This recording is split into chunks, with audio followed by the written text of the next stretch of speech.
அகத்தியர் வழிபட்ட 1200 ஆண்டுகள் பழமை வாய்ந்த சிவன் கோயில்.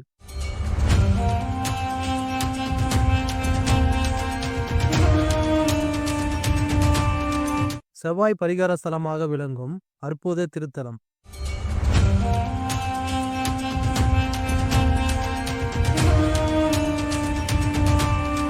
சூரபத்மனுடன் போரிட செல்வதற்கு முன்பு முருகன் வழிபட்ட சிவ ஆலயம்.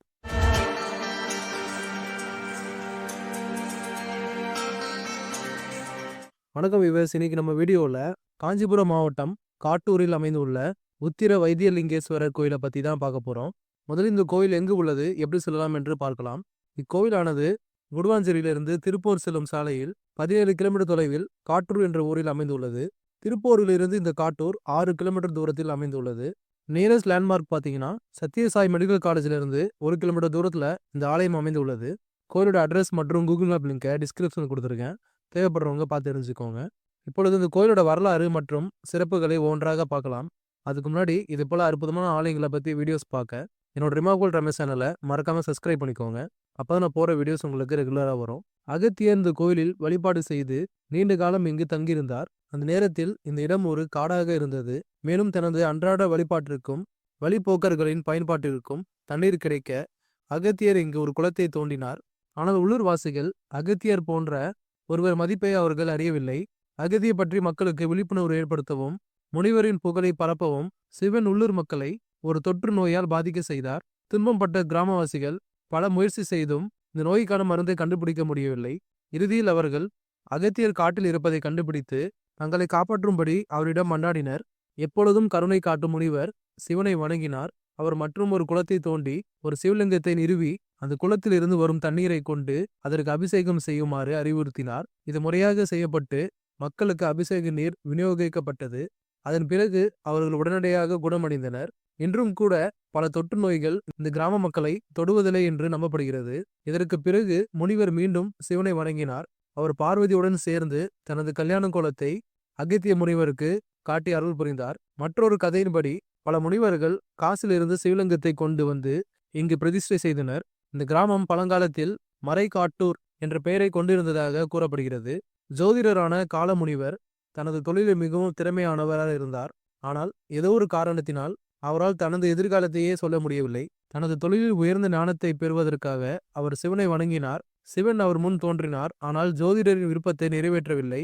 மாறாத அவரது விதியை குறிப்பிட்டார். இந்த சூழ்நிலையை எதிர்கொள்ள ஜோதிடர் தனது சக்திகளை பயன்படுத்தி அனைத்து கிரகங்களையும் தனக்கு சாதகமான நிலையில் இருக்குமாறு கேட்டுக்கொண்டார். ஆனால் செவ்வாய் மட்டுமே ஏற்றுக்கொண்டார். ஆனால் அவருக்கு கீழ்ப்படிந்ததால் செவ்வாயை பிரம்மாவின் தண்டனைக்கு உள்ளாக்கினார். தன்வந்திரி அறிவுறுத்தியபடி செவ்வாயை பல்வேறு சிவன் கோயில்களில் வழிபட்டார். இந்த கோயிலில் உள்பட அவரது யாத்திரைக்கு பிறகு சிவனால் அவர் ஆசீர்வதிக்கப்பட்டார். அவர் ஒரு மருத்துவராக பார்வதி வழங்கிய ஒரு வான எண்ணெயால் அவரை குணப்படுத்தினார். வைத்தீஸ்வரன் கோயிலைப் போலவே இந்த கோயிலும் செவ்வாய் தோஷ பரிகார ஸ்தலமாகும். இதேபோல் மற்றொரு கதையில் ராமாயணத்தில் ஜடாயு ராவணால் கொல்லப்பட்ட பிறகு அவரது உடலின் பாகங்கள் வெவ்வேறு இடங்களில் விழுந்ததாக நம்பப்படுகிறது. ராமர் அவர்கள் ஒவ்வொருவரையும் பார்வையிட்டு அத்தகைய எல்லா இடங்களிலும் இறுதி சடங்குகளை செய்ததாக கூறப்படுகிறது. இதுவும் அப்படிப்பட்ட ஒரு இடமாக கருதப்படுகிறது. சூரபத்மனுடன் போருக்கு முன்பு முருகன் இங்கு சிவனையும் பார்வதியும் வழிபட்டதாக கூறப்படுகிறது. 9ஆம் நூற்றாண்டை சேர்ந்த சோழர் கால கோயிலாக இது மதிப்பிடப்பட்டுள்ளது. இந்த கோயில் முற்றிலும் நிலத்தடியில் இருந்தது. விஜயநகர வம்ச காலத்தில் கோயில் திருப்பணிகள் நடந்ததற்கான கல்வெட்டுகள் கூறுகிறது. மேலும் சில ராஜகோபுரம் மற்றும் முகமண்டபம் போன்றவை 2003ஆம் ஆண்டு சமீபத்தில் கட்டப்பட்டன. இங்கு மூலவராக உள்ள சிவன் உத்திர வைத்தியலிங்கேஸ்வரர் என்று அழைக்கப்படுகிறார். மற்றும் ஒரு பெயர் அவருக்கு உத்திர வைத்தியநாதர் என்றும் கூறுகிறார்கள். ஏனெனில் இது தெற்கில் உள்ள வைத்தீஸ்வரன் கோயிலுக்கு சமமாக கருதப்படுகிறது. உத்திரம் என்பதற்கு வடக்கு என்பதும் ஒரு பொருளாகும். எனவே இது வட வைத்தீஸ்வரன் கோயில் என்றும் கூறுகிறார்கள்.